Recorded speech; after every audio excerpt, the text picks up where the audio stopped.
So we chose the article, The Human Gut Microbiome as a Screening Tool for Colon Cancer.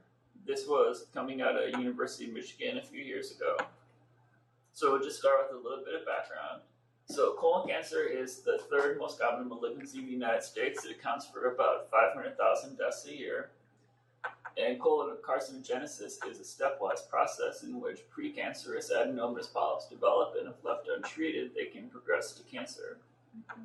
So this is kind of what we learned in medical school. This is the adenoma-carcinoma sequence. So colon cancer originates as a little hyperplastic proliferation in the mucosa. And then if it's left unchecked, it progresses to a polyp. And then if that's left unchecked, it goes to a precancer and then a cancer. So the good news is that this progression takes about 10 to 15 years. And what's even better is that only a small minority of adenomas progress to colon cancer at all. So the vast majority of adenomas that are found are benign. Okay, so the current CRC screening recs are an optical or conventional colonoscopy every 10 years, beginning at age 50, if not earlier, if there's a strong family history or an inherited colon cancer syndrome. Now that's what people recommend, especially gastroenterologists. That's kind of like their bread and butter. But for various reasons, sometimes patients don't want to do that, so there's alternative recommendations. So if you don't want to get a full colonoscopy, you can get a flexible sigmoidoscopy, which is basically like a partial colonoscopy. But if you do that, you're supposed to get it once every 5 years instead of once every 10 years. And then something that I do is called a CT colonography or a virtual colonoscopy. This is using a CT scan to look at the colon, and similarly, it works really well, but it's recommended that you do it a little more frequently, so once every 5 years instead of once every 10. Are all three now recommended as options that are? Or yeah, they're all viable options. They're all covered by Medicare, but so you basically the patient can choose. Yeah, whichever? they can choose. Oh, that's nice. I don't know the third Yeah, option. because I didn't. I wasn't aware. That's- At least maybe I'm so old now, and I finished internal medicine a long time ago that I wasn't aware of the CT. It was just approved by CMS like 2 years ago, so it's still a new thing. Jeez. But they don't have any side effect without the radiation with the CT. We'll talk about that in a second, but it's minimal. It's not really a big concern. Okay. Yeah. So if a patient still doesn't want to do one of these three options, they can do a fecal occult blood test every year, which is very easy, or they can do the fecal DNA testing every 3 years. Fecal DNA. So just two little graphics. I'm sure you guys are all familiar with this, but this is what a regular colonoscopy is. So, and you basically go in, you get sedation, and then the endoscopist, usually gastroenterologist, they put a small camera into the colon, and they look all the way from the rectum to the cecum. Now, the advantage of this is that they get a good view of the mucosa. So do we with CT, but the big plus of this is that if they see a polyp in the colon, they can remove it right away. Yeah. So this is what I do. This is a CT colonoscopy. So we do an axial CT scan, which is this, and then we reconstruct those images into a 3D look at the colon. So we basically recreate the same thing that a gastroenterologist sees with their endoscopy. Now, the advantage of this is that it's safer, but if we do see a polyp, the patient still needs to go to a colonoscopy to get it removed. So why this only every 5 years and the other technology you only? Because the endoscopy can see polyps that are a little bit smaller, so we might miss those with CT. But like I said, 95% of polyps are never going to go on to be colon cancer. And then the other consideration is that in patients of average screening age, about 90% of them will have no polyps whatsoever. So it still makes sense to get a CT, because 9 out of 10 times you get a CT and then you don't have to get a regular colonoscopy. Oh. I didn't know that. I feel like every time I get a colonoscopy report, there's some little polyp there. Well, because gastroenterologists really like to resect polyps. That's why they bill a lot more for that. Because I feel like, the ones that are stone cold normal are so rare that I've seen. I don't know if I review them that regularly, but sometimes for transplant workup, Yeah, they bill more if they do a resection, so they always find a little something to cut out. But, finding a real significant polyp. So if I go to my primary doctor, he will recommend this if I'm over 50 years? You're over 50, yeah, he'll give you a choice, or you should. He'll give you one of those three options. Okay. So if you do a CT and there's nothing, you're good for 10 years? 5 years. As opposed to a colonoscopy, then you're good for 10. Yeah. How many people are following But if they find polyps, then it's A like lot. depending on the type I of mean, polyp that but- you find, then you're good for Appropriate another age 3 or group, 5 they, years, like, how depending many on the kind of percentage polyp. they are But if they following find this screening? zero So polyps, 30% of patients and there's don't no get family colon cancer history, screening, but then 10 years. 70% do something. So, So most people are following the guidelines, more or less. okay. Do you also have the I'm not CT super up to date on the substitution version guidelines, for stomach? How do you call that? Pulsar? No. The On How do you call Endoscopy, EGD, like the upper endoscopy. Yeah. Do you have the, also the CT? Well, there's things we can do in radiology that are similar, but CT is not as good for the stomach, so that's not what we do. We do a different kind of contrast study. But do you still have your patient go through the whole certain many diet and clear their guts when Yeah, they come for definitely. so they That's need to very drink that important. stuff. Oh, you do that? That's actually the most painful Yeah. part of I've seen those. my husband did that last summer. And I it was did that, the three, awful. like a big bottle like this, 3 bottles of Yeah, it's like Oh, you 3 did? liters of And water. jelly. Like, It's very uncomfortable, I've heard.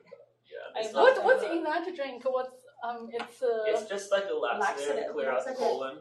Because to like, clear your gut? yeah, Yeah. because you don't want there to be any residual like fluid or fecal matter in the colon. Because if there is, you're not But going to there's be able to see always the something polyps. there. Yeah, exactly. Even if you turn it around. There is no radioactive material involved in CT. Is Well, there's radiation There's involved in radiation CT, in yeah, CT. but just a little bit. it? Okay. Okay, so like we were just talking about, despite obvious benefits in colon cancer screening, including like sequential annual decline in the rate of colon cancer deaths since the introduction of widespread screening, there's still as many as 30% of adults who do not receive any kind of colon cancer screening. So there's obviously a big market of people who need something that they're just not getting it for whatever reason. And there are a lot of reasons for this. There's lack of access. So depending where you live, you may not have access to a good colonoscopy because there's just not a gastroenterologist around. Mm-hmm. The typical optical colonoscopy is very expensive. It can cost anywhere from about $800 to $3,000 depending on which state it's performed in. And then kind of like we alluded to, many patients prefer a non-invasive alternative to the endoscopy. So risks. I'll just say that colonoscopy is in general very safe, but there is a small risk of perforation in the colon. So the quoted risk is about 1 in 1,000 patients. So meaning 0.1%. it's 0.1%. It's not a big risk, but it's not trivial either. Typically, these are patients who are a little bit older who get like a deep biopsy. They have a suspicious lesion, and then sometimes the needle will just go a little bit too far and make a little hole in the colon. But usually it can be readily repaired. It's not a big deal. It's a risk. So do they stop this process at the age of like 70 or 80 that people don't, Well, their that's a life good expectancy after that is like, I mean, you know, at 90, like, you Yeah. So typically you're supposed to get one at age 50, at age 60, and at age 70, and then after that it's kind of at your discretion. okay. We do these, like I did a CT colonoscopy on someone who was 94 years old yesterday. You did? Yeah, Oh so my it just God. depends. But it's better, I guess the I like CT the in that whole case is Yeah. better than Is doing everything, the, right? Yeah, they're doing pretty well. like much less invasive for somebody that age though, right? Exactly. And you So don't we have to tend sedate get those them older and all that patients for a stuff. CT scan because Yeah. they're more risk for sedation. Right. So once you get to be like 80, if you've got a few negative regular colonoscopies, CT is Just forget probably a good I way can to look go. forward to CT Yeah, colonoscopies. exactly. Okay. Woohoo. And then the mini colonoscopy, the flexible sigmoidoscopy, that also has a similar risk as the regular colonoscopy, just a little bit less because it's less of an extensive procedure that is sample the left side of the colon. Now, you asked about the radiation risk. There is a little bit of radiation with the CT colonography. We use a really low dose to mitigate that risk, but the truth is, in medical literature, that risk has been really overblown. Like, the amount of radiation you get from one CT colonography is the equivalent of the radiation you get just by background radiation from living in some place like Denver for about 2 years. Okay. So the concern, of course, is that the radiation is going to lead to a cancer, but that's very, very infrequent. So compared to like our regular abdominal CT or chest CT, is it less? This is like 1/3 of the dose. 1/3 of this. Okay. Yeah. But the other thing to keep in mind is that the risk of getting a radiation-induced cancer is much bigger for younger patients. I see. Because those risks usually take about 30 years to manifest. Uh-huh. So if you're like 50 or 60 years old, the radiation risk is like negligible because you probably won't live long enough to get a problem from it anyway. Okay.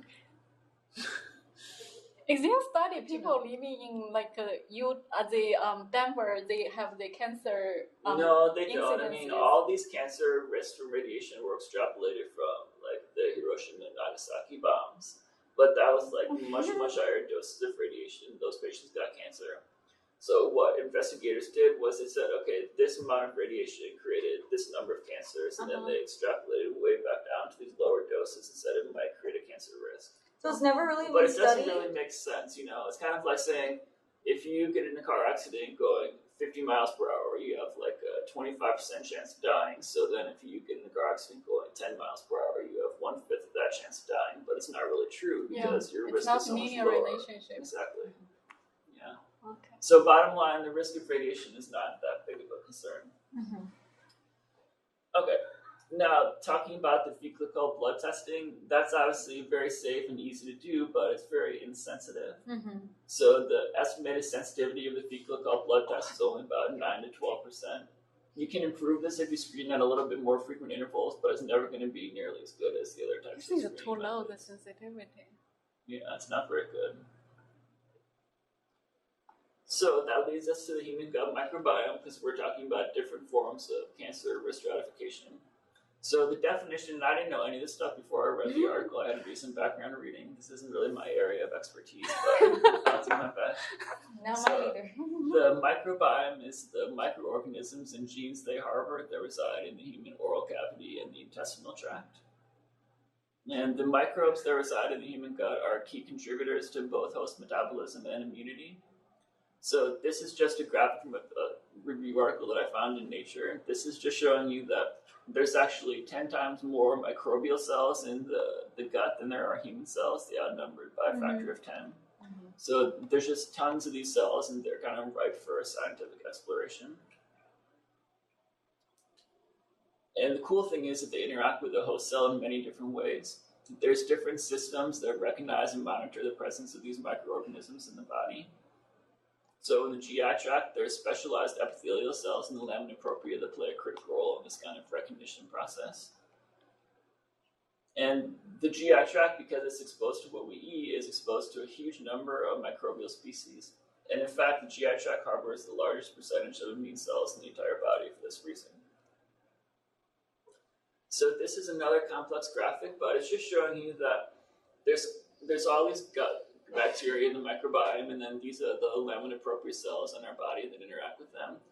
And in a normal, healthy situation, there's this really delicate balance between having these nice cells to recognize the bacteria and the appropriate colonies of bacteria in the lumen of the GI tract. But as soon as this balance gets offset by any number of reasons, it could be what you're eating, it could be you have some other inflammatory process going on in your body or some immunologic condition. Like as soon as this balance gets disrupted, then it leads to all different types of problems. It can be inflammation, it can be impaired metabolism, it can even be cancer. So lots of sugar intake does, because that's always been, Yeah, it's kind of that's been talked true. about recently, like, those commercial, and I get all these like commercials for things that like, your gut health and this and that Yeah. and different diets. So it is true that a lot of sugar consumption can disturb the flora. It sounds Yeah, it's like, going to give you different types of bacteria that are more prevalent. more problematic. Plus, the same idea is like why people take probiotics for their colon health, because that's kind of restoring the ideal bacterial populations. Is that helpful? How do you call that? The probiotic. I mean, yeah, there's scientific benefit Yes, that it very does helpful. work. Okay. Yeah. I only when we worked when I was taking antibiotic. If I'm taking antibiotic and I take them, I have less stomach problem. But throughout day to day, I have no. Now people are noticed. saying now like probiotic and prebiotics. I don't know. The prebiotics are apparently what your own like the good strains of flora feed on. So you take prebiotics to feed your own healthy flora, and That's then why you eat probiotics yogurt. to get external flora. I was like, this is too much. That's why you get a lot of yogurt and I follow a lot of health. whatever it's Yeah. called, like the So yogurt also cultured food, Yeah. and also the cultured food, like Yeah, yeah. pickles. Yeah. Oh, really? I mean, Oh, pickled has a lot of flora. Yeah, pickles Oh, yeah, and cute, like sauerkraut and kimchi The vegetable, and those but things. you put them in just the salt and water, and the Kimchi. way the Yeah, bacteria that anything that's uses fermented. to actually ferment Oh, it. you mean That's Yeah. what okay. it is in your But also controversy centered around the fermented food. mhm. That's not Is it Yes, controversial? Yeah, Very it's- controversial. Oh, it's, really? yeah, it's kind There's of some like, chemical in causing the cancer, like The for nitrates the- or whatever? Or the, yes, nitrate in the fermented food, Yeah, it's been linked to gastric cancer. gastric cancer. gastric cancer and also the Orange. hole with Yeah.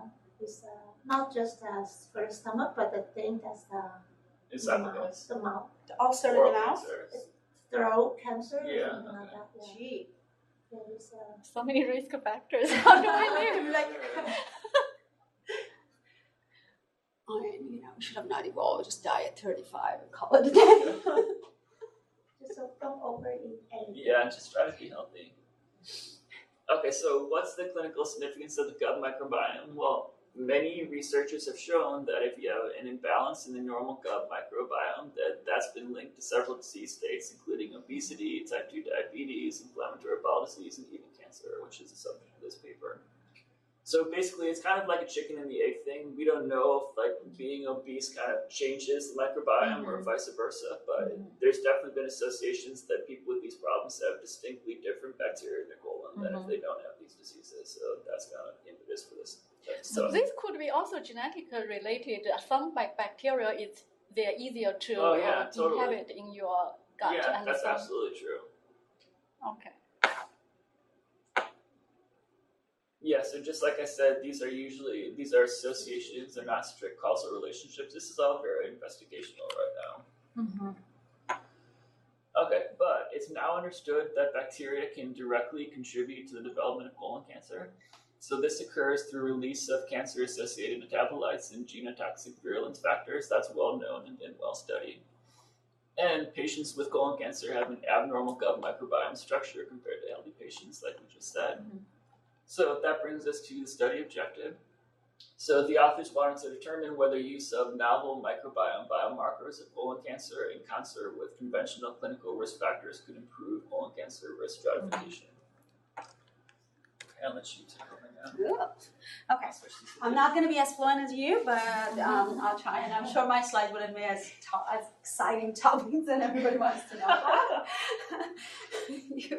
Your slides were more just kind of exciting. However, they did the study design was like a cross sectional because they got just healthy like you had 90 people. They kind of had in their they got them, and they did it in 4 centers. One was in Canada and 3 was in the United States. And sorry, I didn't write down the name of the centers, but there were multi-centers. And then what did they do? They did a primary endoscopic examination. If there were no abnormalities, then they called them healthy individuals right away. And if they did see any abnormalities, then they sent them for biopsy. And from there, they categorized them to, do you say adenoma? Yes. Adenoma. Yep. Okay, and there were 30 adenoma, and there were 30 cancer, which I was kind of a little bit surprised that they had 30.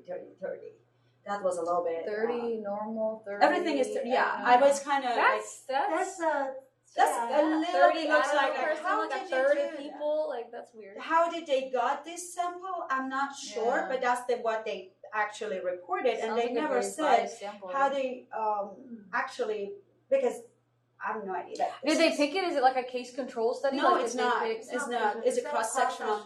Yeah. Yeah, it's not a case control. They didn't And have. maybe this is not like I don't know, could be like maybe a secondary, like a Unless they got it from like cancer medical clinic or something. facility. They all the patient population. I mean, I would have expected with the percentage or- of the people who would get clone, like polyp, I can see a lot of people would have it. Okay, that's easy to get. But getting cancer, cancer, I mean, like, how would they didn't really say about how they recruited these people. That's not even, I was just looking at 30, and I was like, this is something suspicious here, but I don't know. It must have been that they selected 30, like they did sort of like a case control type thing. Like in a more case control In fashion. a more case control. Maybe they didn't call Like, it they a case just matched control, it. but they didn't call it, but I think that's probably what I they think did. they Because did. otherwise, it Otherwise, doesn't make sense that they would get that. Yeah, it doesn't make everything is sense. 1/3. Yeah. Yeah. So all patients did GFOT something. Fecal occult blood test. You can just call it FOBT. I guess. Yeah, and then there were like it's a 6-panel kit, fecal sample. Everybody did that.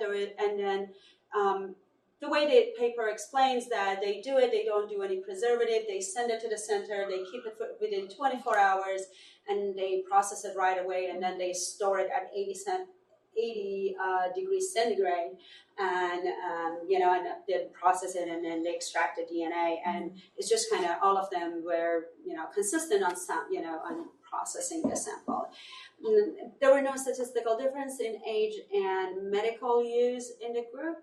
However, men, whites, and those with a greater BMI were more likely to actually, their odds of having a cancer were higher among them. They mentioned they did a study-wide alpha, at 05 control, which I couldn't really figure out how they did it. Yes, that's what I'm trying to All guess. these How did they do p-values that they reported, are they adjusting it for a like study-wide adjustment? They never mention it. They just say all the p-values are study-wide at the level of 05. I think they just meant they just use 0.05 as the cutoff. Yes, okay. Okay, so they use, okay. It's not like an overall type 1 error control, no. Oh, okay, I understand. That's what I thought. Well, my understanding was they did it overall. Okay, that makes sense. Not overall. I think they just said the cutoff. Okay, so then, and all the tests were two-sided. Demographic and clinical data was in table 1, and they also did a DNA extraction and RNA on a 16S gene. Where do they extract the DNA from? What's their sample? From the stool. From the stool. Yeah. Okay. Yeah. So, what they mentioned, it was a V4 region of the 16S RNA gene from each sample was amplified and sequenced using Illumina. And then microbial genomic DNA was extracted using this Power Sorley CP96, isolation kit. So this is where I didn't dig into the detail of that, but Yeah, I don't really know what that means either. So they did two sequencing, the 16S RNA and the microbial genomic DNA? Yes. Oh, okay. So the 16S RNA is not from the bacteria, it's from the host genome? From the host? No, I think the RNA is from the bacteria in the host feces. Yeah. so here was the p-values here. That's a table 1. The p-values here, if they are like age, is ANOVA. Use ANOVA. If his gender is done a chi-square test of association, and BMI again is continuous. Medication use is most probably categorical, and positive is. What I want to I'm going to come back to this table, but I would like to just pay attention to that number, the last column, number 422. So if they were adenoma and the positive FOBT was 13%, right? So that puts it at a specificity of 87. And the cancer puts it at sensitivity of 73%. So let's have that in mind. And 87 and 73%, I'm going to come back to it as I go to the ROC curve, and I'm just going to follow through that. So this is sensitivity is better than what you Yeah, this mentioned one for surprisingly is pretty good. yeah. Cancer patient is 73% sensitivity. So the biomarker discovery analysis was done. Sequencing were clustered into operational taxonomic units. I read about this a little bit on Wikipedia and other resources to see what they are. Actually, they mentioned for mostly is used for microbiome and analysis, that they kind of put them into cluster based on their similarities. And they use the 97% similarity cutoff and using an RDP algorithm. The RDP algorithm is a Bayesian naive-like classifier that, according to their website, is rapidly and accurately provides taxonomic assignments from domain to genes with confidence estimates for each assignment. That was like what they actually mentioned about it. And there is this one is a package, is an open source package. I didn't go through and read about what was in the black box, but it's just a package that trains over that. Yeah. And then they calculated the relative abundance for each group. And I want to mention here that it was something interesting about relative abundance, because when they actually find all those significant differences, there was no significant difference on a count. The significant difference is in the relative abundance. So that's something, it was also mentioned in the paper.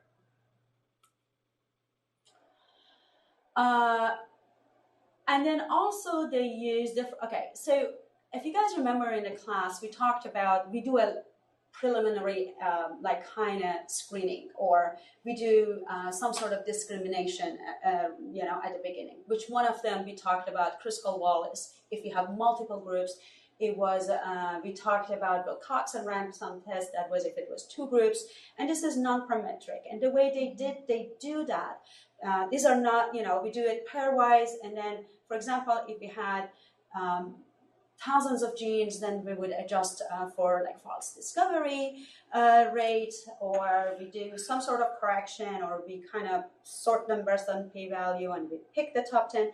These were almost somehow supervised. We actually used some mechanism to just actually select to find something that is differentially expressed. So to do this group, they use this algorithm that it's called LEFSE, which is a linear discriminant analysis effect size. So it spits out the effect size. So for example, the way it does it is actually uses Kruskal-Wallis and Wilcoxon. So it does a non-parametric test, but then it goes through some black box and spits out effect size based on the relative abundance across patient groups. So there is again another black box here, but this is what we talked in the class as our, like for example, if we were doing a WGCNA or any other analysis where we wanted to discriminate among genes, we didn't want to put like 10,000 genes in there and have only 10 patients and try to group them. We did some preliminary analysis and maybe found the one that overexpressed or underexpressed, and then we use those in our discrimination and discriminant analysis. So that one I mentioned on the table 1, the patient level characteristic, they use the chi-square for the categorical and ANOVA for the continuous variables. Well, here, they had the 30 patients, so, they didn't really need to maybe worry about so much of the outliers or normality assumption when they did ANOVA. So, but that's something they didn't talk about. But however, they did a separate logistic model for each comparison they did. So they call it logic model, but they actually did just a normal logistic regression. They used the maximum of 6 largest effect size. So when they did those effect sizes with that algorithm, then they looked at a pairwise effect sizes that they kind of had, and they said, okay, are we going to use maximum? Because in some of the models, they didn't use all 6. Some of them were 4, some of them were 5. And they also used clinical characteristics of the patient, because age obviously is a significant factor, and to compare adenoma and canceranoma, they used also GFOP as a independent covariates because they had the data for it. So here is the first logistic regression, is about comparison of healthy and adenoma clinical groups, like they looked at that. They put the first model they built, it was age, gender, race, ethnicity, BMI, and the medication use. Age and race were significantly significant, and the AUC was under the curve for this model was 7, and the confidence interval is 0.58 and 0.84. One thing I really want to also bring up here, all these AUCs is in sample AUC. If you remember the lecture that Tristan gave us, he mentioned something about he randomly created things, and he could get in-sample AUC of 80 to 90%. So we need to take this with a grain of salt. When it is within a sample AUC, you almost want a 99% to actually maybe reflect a 70% in a Like a different sample. Exactly, in a cross-validating AUC. So they did not calculate any cross-validated AUC. So all of them, just have in mind, yes, is all in sample AUC. In this, they used only 5 OTUs that they were, and then these were significantly improved the AUC according to them. However, they do not report, because when we're going to compare the AUC of these two models are kind of correlated, right? Because the only thing between these two models is different is the OTUs that they put in a model. To compare these two codependent AUC, they should have used a model, like they should have used a different test to actually compare these two AUC and see if they significantly improved or not. So they actually mentioned the significantly improved, but they don't have a test for it. And I also think the model is a little bit overfit. It We is. only have about 60 subjects, right? Or 90. Here it would be only 30 60. versus 30. Here only going to be it has, 60. 10. And it's 50. 10 covariates. It's Yeah. just too many. Exactly. And also, they actually needed to compare this AUC and report the delta. Exactly. They needed to report the confidence interval of the delta between these two models, which they didn't. They looked at Yod and J statistics, which is actually sensitivity plus a specificity -1. And they looked at that and they said, well, this improved by 4.5-fold, but we just need to take all this with that. And then here is the graph that associates with that. These are the microbiome that, the light gray one are the healthy individuals, and the darker one are adenoma. And you can see it as a nice, separation between those, just looking at them. And what we see on the right-hand side is the AUC curves for age, race, and BMI, which is the black line. The red one is microbiome alone, and the blue one is together. Or co-model. The interesting thing is, if you just look at the blue and red, it seems the patient characteristic did not add much to the AUC.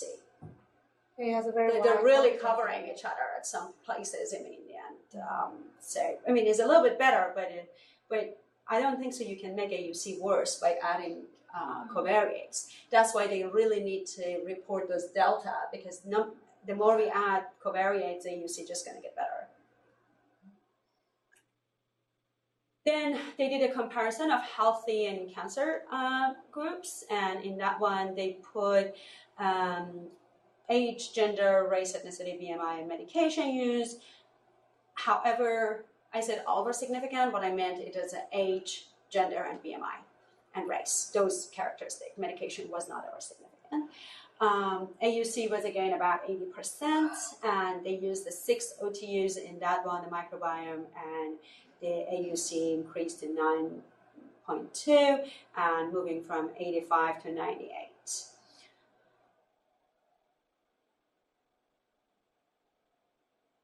But the thing is, this confidence interval actually crossed, so they really needed to do a test. If they were with the confidence interval, if the confidence interval did not cross, you can draw the conclusion that they are significantly different. But when they cross, we cannot really make a conclusion. What was that p-value for? Which one? The second one? Yeah, all the p-value associated with the is a testing. Is a p-value of 0.05. Testing 0.05. Okay, that's only is an AUC of better than a random guess. Better than a random guess. That's kind of where it comes that AUC from. But the whole thing is, we could have drawn this conclusion that, we got significantly better if the confidence interval for a full model was completely above the previous one. But when they cross, they could have been significantly better, but we really need more evidence than just looking at the numbers. Here they claim that Yoda and J statistics got 5.4 better. And again, here is the, this one definitely doesn't look microbiome and age as really different. That's a red and black, you know, the ROC curve. And the blue one is a combined model. On the right hand, so left. On the left hand side, there is again a nice classification among microbiome. That's kind of, you know, it's easy to see. Any question? Can you go back to the? Yeah. Okay. What is it? Can you go back one slide? What's on the y-axis? I understand it's for each OTU, but for each OTU, what's the Effect height size. mean? I think Effect size? their relative abundance. Relative abundance is that's It's the X. x-axis. What's on the y-axis for each OTU? It's like a 5 category, like. No, there's different types of bacteria, I guess. Yeah. Yeah, but for each different, for example, for OTUs 2, 4, 5, 8, there is So there's the dots for healthy, and the dots for like the dark dots are the carcinoma, the distribution. Each person. yes, it's each person, but each person distributed along the y-axis. Is there any meaning for those? It doesn't say anything on the graph. Okay. Comparison of healthy individual to those with chronic lesions. Like I think in this one they mixed up the cancer and just yes, and then they looked at any lesion if there was whether cancerous or not or benign. And then when they look at again age, gender, and race and BMI were significant, and the AUC was 0.75, and they all then. Next thing, they did the exact same thing. They put 6 OTUs in, and the AUC went to almost 94%. Did they ever run a model just combining all the characteristics plus the FOBT test? There's one. There's here it is. AUC. This is this one. Mm-hmm. The orange one is everything, the gray, right? And the gray color. So that's what I wanted to actually come about.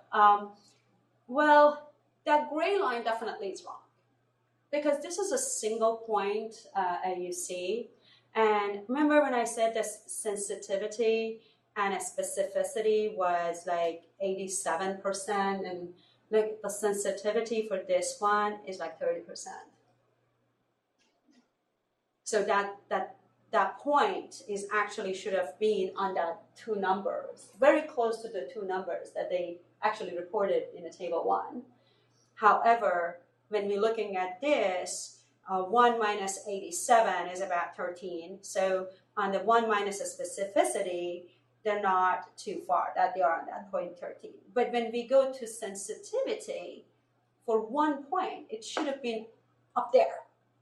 The sensitivity should have gone to closer to the point 70, and they did a mistake on that for some reason. Yeah, and so here what they kind of show, that's the model with the BMI, and you know, and the model with just GFOBT alone, a model with microbiome, a model with microbiome and BMI alone, and the model that they combined everything.